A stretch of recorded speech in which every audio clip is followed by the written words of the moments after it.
All right.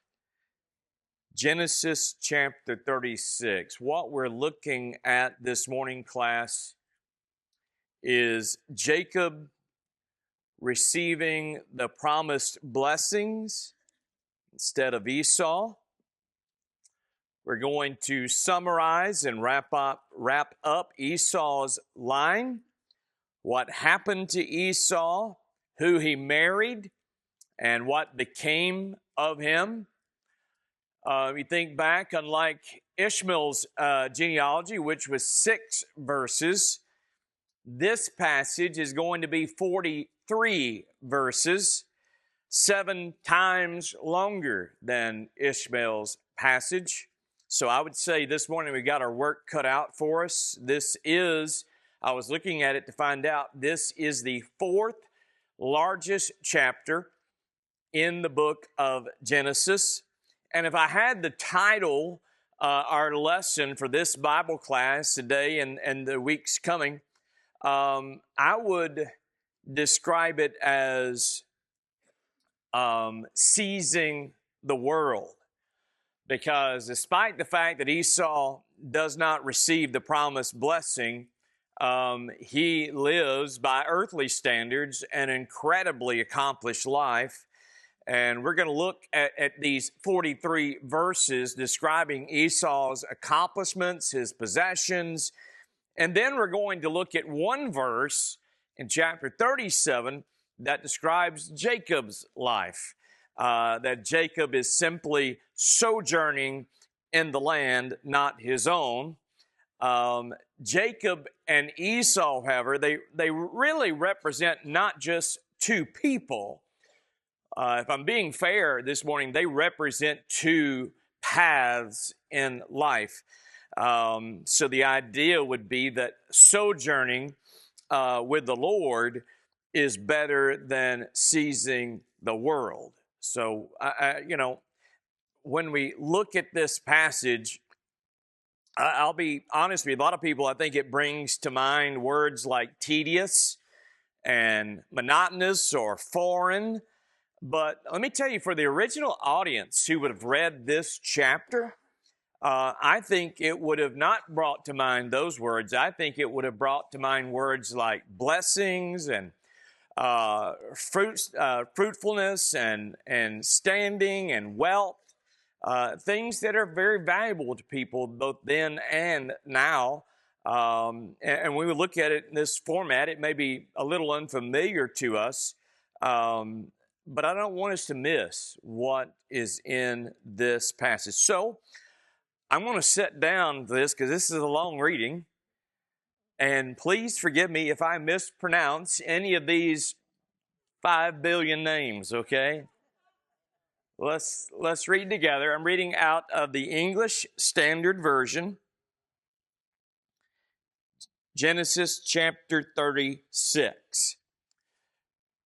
These are the generations of Esau, that is, Edom. Esau took his wives from the Canaanites, Adah, the daughter of Elon the Hittite, Aholibamah, the daughter of Anna, the daughter of Zibeon the Hivite, and Basemath, Ishmael's daughter, the sister of Nebaioth. And Adah bore to Esau Eliphaz. Basemath bore Reuel. And Oholibamah bore Jeush, Jalem, and Korah. These are the sons of Esau who were born to him in the land of Canaan. Then Esau took his wives, his sons, his daughters, and all the members of his household, his livestock, all his beasts, and all his property that he had acquired in the land of Canaan. He went into a land away from his brother Jacob, for their possessions were too great for them to dwell together. The land of their sojournings could not support them because of their livestock. So Esau settled in the hill country of Seir. Esau is Edom.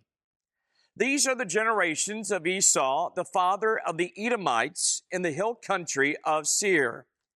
These are the names of Esau's sons.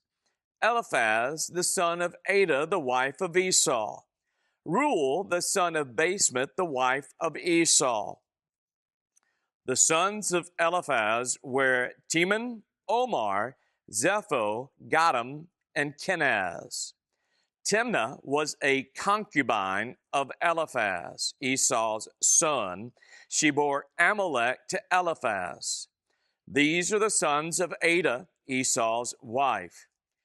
These are the sons of Reuel, Nahath, Zerah, Shammah, and Mizah.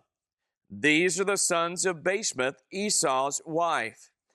These are the sons of Oholibamah, the daughter of Anna, the daughter of Zibeon, Esau's wife. She bore to Esau Jeush, Jalem, and Korah. These are the chiefs of the sons of Esau. The sons of Eliphaz, the firstborn of Esau. The chiefs, Teman, Omar, Zepho, Kenaz, Korah, Gatam, and Amalek. These are the chiefs of Eliphaz in the land of Edom. These are the sons of Adah. These are the sons of Reuel, Esau's son. The chiefs, Nahath, Zerah, Shammah, and Mizah. These are the chiefs of Reuel in the land of Edom. These are the sons of Basemath, Esau's wife. These are the sons of Oholibamah, Esau's wife, the chiefs Jeush, Jalem, and Korah. These are the chiefs born of Oholibamah, the daughter of Anna, Esau's wife. These are the sons of Esau, that is, Edom, and these are their chiefs. These are the sons of Seir the Horite, the inhabitants of the land: Lotan, Shobal, Zibeon, Anna, Dishon, Ezer, and Dishon. These are the chiefs of the Horites, the son of Seir in the land of Edom. The sons of Lotan were Hori and Hemam, and Lotan's sister was Timnah. These are the sons of Shobal: Alvan, Manahath, Ebal, Shepho, and Onam. These are the sons of Zibeon: Aiah and Anna. He is the Anna who found the hot springs in the wilderness as he pastured the donkeys of Zibeon his father. These are the children of Anna: Dishon and Oholibamah, the daughter of Anna. These are the sons of Dishon: Himdan, Eshban, Ithran, and Cheran. These are the sons of Ezer: Bilhan, Zavan, and Achan. These are the sons of Dishon: Uz and Aaron. These are the chiefs of the Horites. The chiefs, Lotan, Shobal, Zibeon, and Anna, Dishon, Ezer, and Dishan. These are the chiefs of the Horites, chief by chief in the land of Seir. These are the kings who reigned in the land of Edom, before any king reigned over the Israelites. Bela, the son of Beor, reigned in Edom, the name of his city being Dinhabah. Bela died, and Jobab, the son of Zerah of Basra, reigned in his place. Jobab died, and Husham, the son of the Temanites, reigned in his place. Husham died, and Hadad, the son of Bedad, who defeated Midian in the country of Moab, reigned in his place, the name of his city being Avith. Hadad died, and Samlah of Masrekah reigned in his place. Samlah died, and Shaul of Rehoboth on the Euphrates reigned in his place. Shaul died, and Belhanan, the son of Akbor, reigned in his place. Belhanan, the son of Akbor, died, and Hadar reigned in his place, the name of his city being Paul. The wife's name was Mehetabel, the daughter of Matred, daughter of Mezabab. And these are the names of the chiefs of Esau, according to their clans and their dwelling places by their names. The chiefs, Timnah, Alva, and Jetheth. Oholibamah, Elah, Pinon, Kizaz, Teman, Mibzar, Magdiel, and Iram. These are the chiefs of Edom. That is Esau, the father of Edom, according to their dwelling places in the land of their possession. All right, y'all have a good day. No. All right. Our first heading for our study today is this: Esau was blessed. Esau was blessed. In Genesis chapter 25, if you recall, Rebekah was pregnant with 2 sons in her womb. And they, as we read, were contending with one another. If you remember, she sought the Lord to find out what was going on.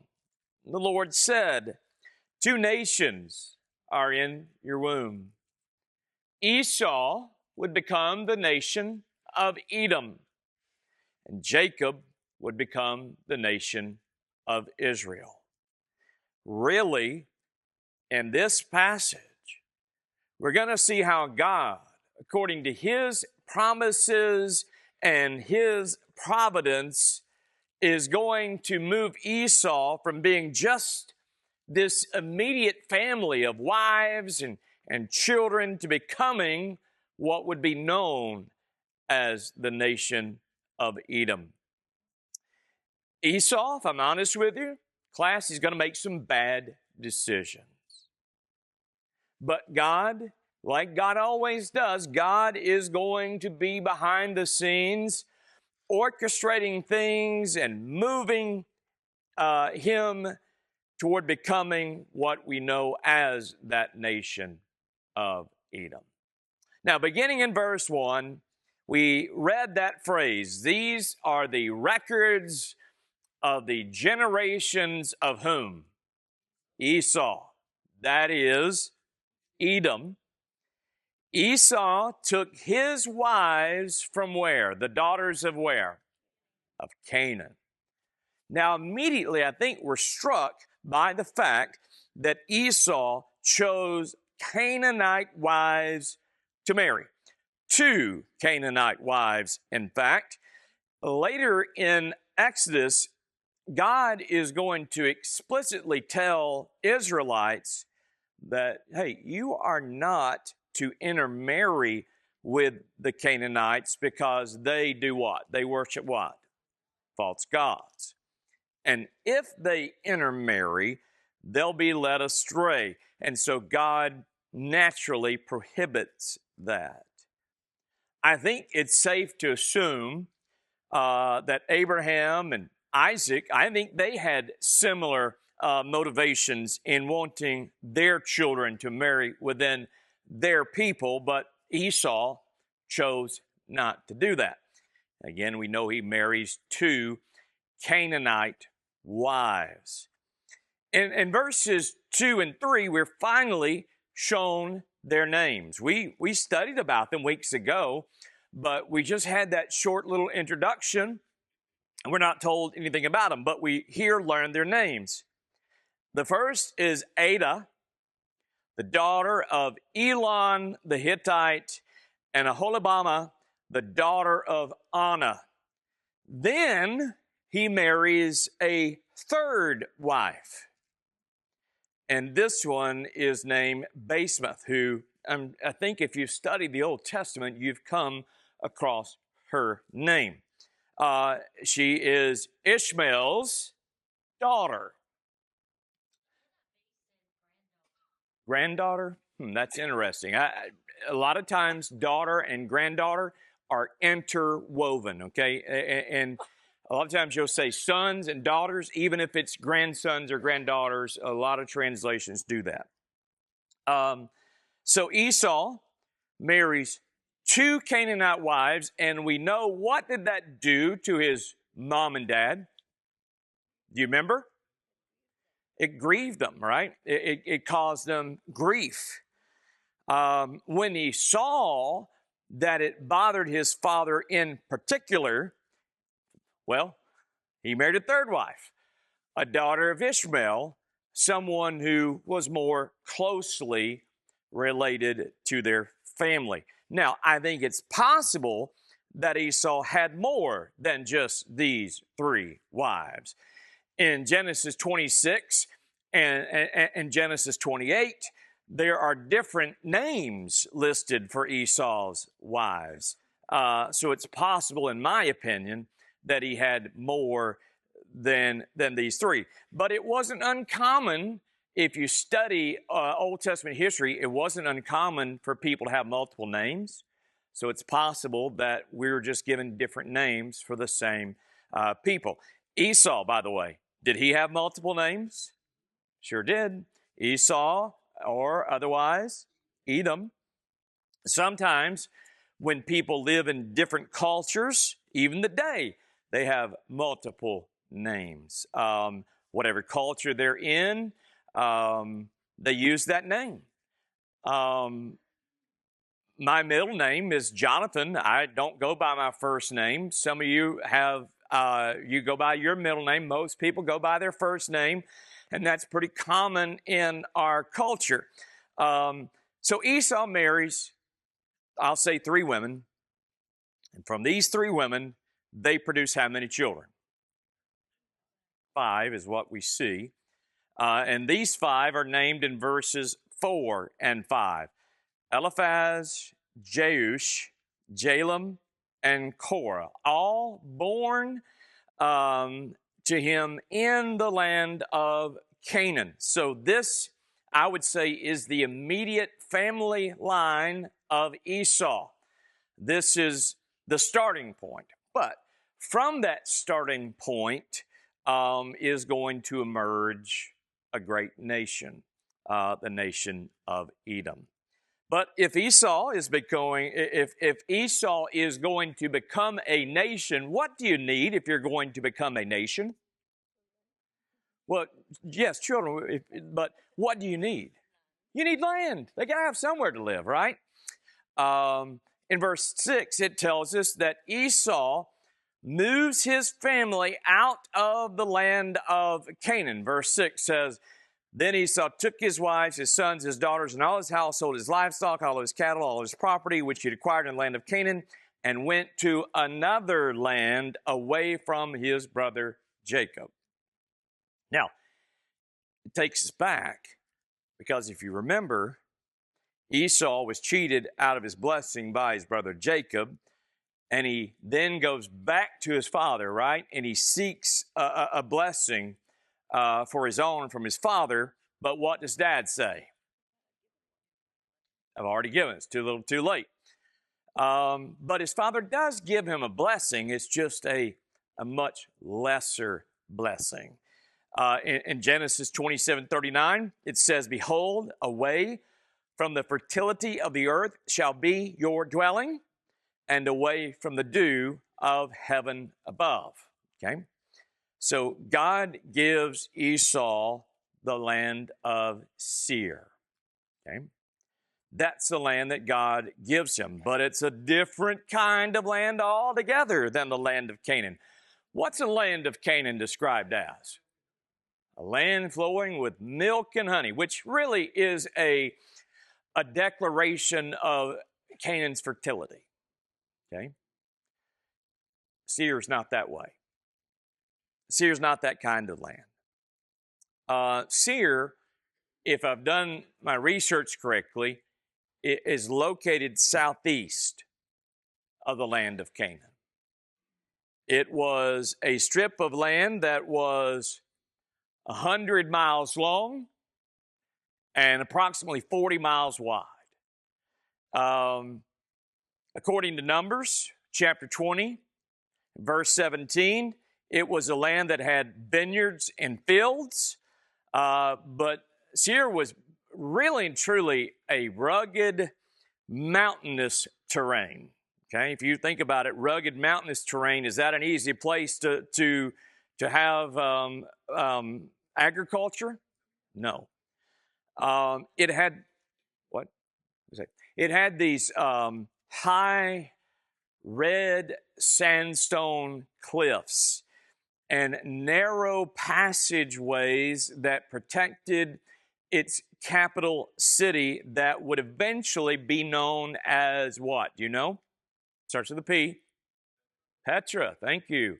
And if you want to Google search this, there are some great photos of these red mountainous looking areas with these narrow pathways. It's very, very humbling to see.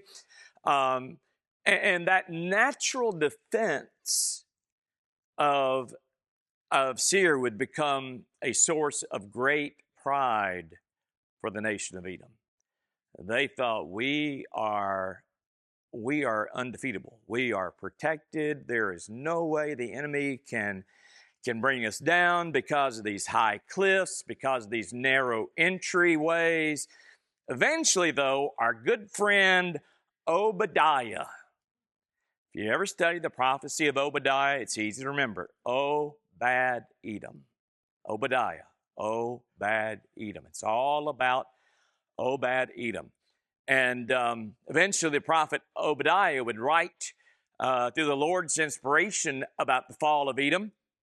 He would say, though you build high like the eagle, though you set your nest among the stars, from there I will bring you down. That's Obadiah chapter 1 and verse 4. So, question is, why did Esau move to this place? Why did Esau move to Seir? One answer. In Deuteronomy chapter 2 and verse 5, it tells us why. You know why? Because God gave him the land. That's the easy answer. The Lord says, I have given Mount Seir to Esau as a possession. So, why did Esau end up in Seir? Because God wanted him to be there. The Lord ordained that Esau would live within those boundaries. All right, now, but as from Esau's perspective, and remember, sometimes man's perspective of God's doings is not always the same. Is that true? Esau didn't look at it that way. We shouldn't. I think we tend to be guilty of that sometimes. We think that we carved out our path, that it was our strength and our fortitude that got us where we are. But really and truly, if you've got anything good in your life, guess who gave it to you? It's like when I was a little kid, people say, where'd you get that red hair? Jesus gave it to me. For Esau, though, Esau did not have the mindset, God gave this to me. Esau's mindset was, I got it. Verse 7 explains Esau moved to Seir mainly because it was a business decision. Speaking of Esau and Jacob in verse 7, it says, for their property had become what? Too great for them to live together, and the land where they sojourned could not sustain them because of their livestock. Now, what's going on there? What does that mean? You got a lot of animals, they need a lot of what? A lot of food and water coming from the land.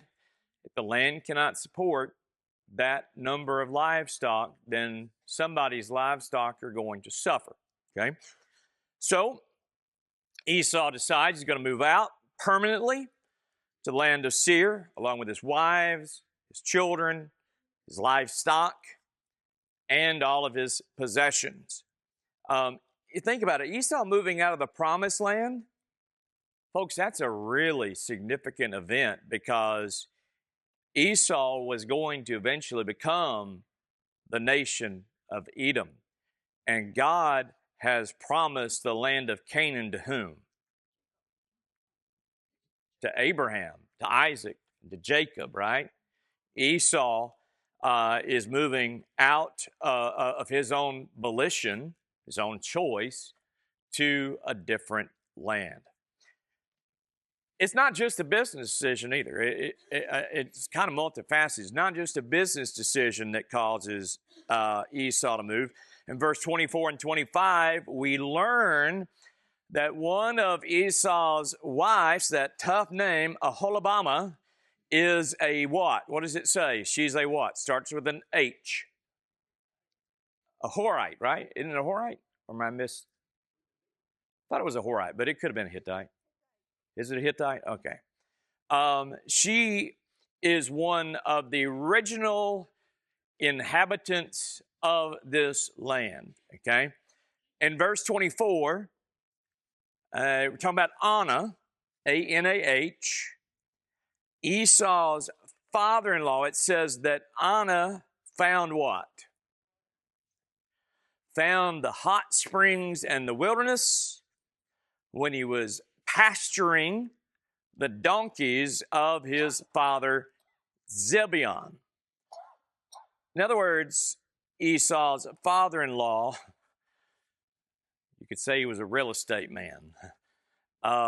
He lived in this dry and arid land.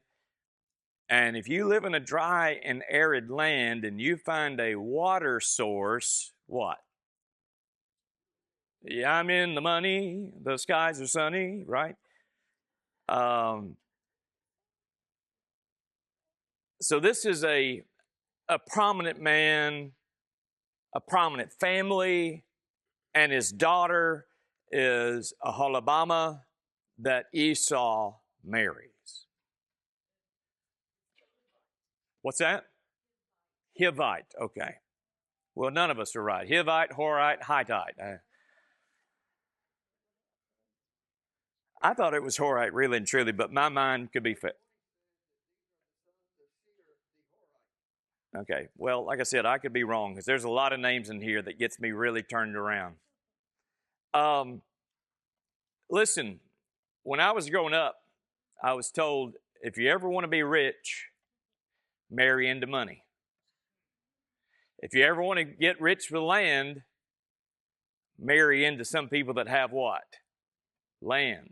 So Esau marries both into land and into money, really and truly in this case. Why did Esau move out of the promised land? Well, I've said it was a business decision, but I also think it was a family decision. Ultimately, he moved because, if we're just being honest, it wasn't just a business decision, wasn't just a family decision. For being honest, it was a God decision. God gave him the land. More importantly, God had promised the promised land to Jacob and his descendants. Keep in mind, the original audience who would have been reading the book of Genesis were the Israelites that had left Egypt, and they're wandering in the wilderness, preparing to end up where?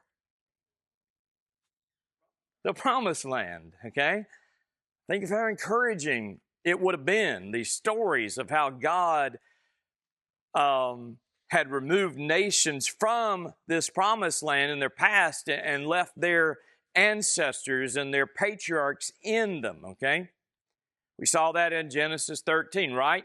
When Abraham and Lot, remember they had a similar problem. Their livestock grew in number, right? And they're bumping into one another, and Abraham says to Lot, what? He says, Lot, you choose. You got the choice. You choose where you want to live, and Lot chooses to go towards what? Sodom, leaving Abraham in the land. And I think God is providentially moving the pieces, accomplishing his purposes. And he's doing it through these normal decisions of humanity. It's not like every time God was doing something in Genesis that every time it was a miracle, He's using natural order and his providence to accomplish some amazing things. And I think we should take stock in that. That's important for us today. We don't have a bunch of miracles happening around us. So God has used his providence quite a bit in our lives. Do you not agree with that? Yeah. All right. We shouldn't assume, though, that Esau's response to God's providentially blessing him, we shouldn't just assume that Esau's like, praise you, God, great, things you're doing for me, because I don't think that's who Esau is. Esau was not interested. Even early on, we don't see that Esau is very interested in spiritual things. So God may be opening these doors for him providentially, but I think Esau's just going, oh, hey, another blessing. He's not, every time he gets blessed, he's not falling down and saying, thank you, God, you're blessing me beyond what I deserve. No, Esau's just kind of going, hey, man, this is coming together. A lot of people do that even today. That's right. But God's been gracious to him. And now we see that God also blesses Esau with successful descendants. Verse 9 says, these then are the records of the generations of Esau, the father of the Edomites in the hill country of Seir. And then we get that list of names representing Esau's children and grandchildren born from each one of his wives. Starting in verse 15, we read, these are the chiefs of the sons of Esau. And listed in these verses are 16 names of these children and grandchildren, and 14 of them would become tribal chiefs. 14 of them would become tribal chiefs. Now, because I figured somebody asked, what is a chief? What is a chief? Well, a chief in this case means ruler of thousands, okay? Ruler of thousands. So these descendants of Esau, by that definition, they are successful people. If you're ruling over thousands, you got something good going on, right? Something is working right. These are prominent men. These are leaders of men. This was trying to think the best way to describe it, like a military, political type of role that 14 of the 16 of these descendants were stepping into. They're formidable men. They're successful. They command respect. What time is it? Second bell? All right. Well, I will put a peg in my notes right here, and we'll pick up in verse 12 next Lord's Day morning. Verse 12, we'll end there, pick up there next Sunday morning. Thank you all very, very much. Thank you all very, very much. Have a great afternoon.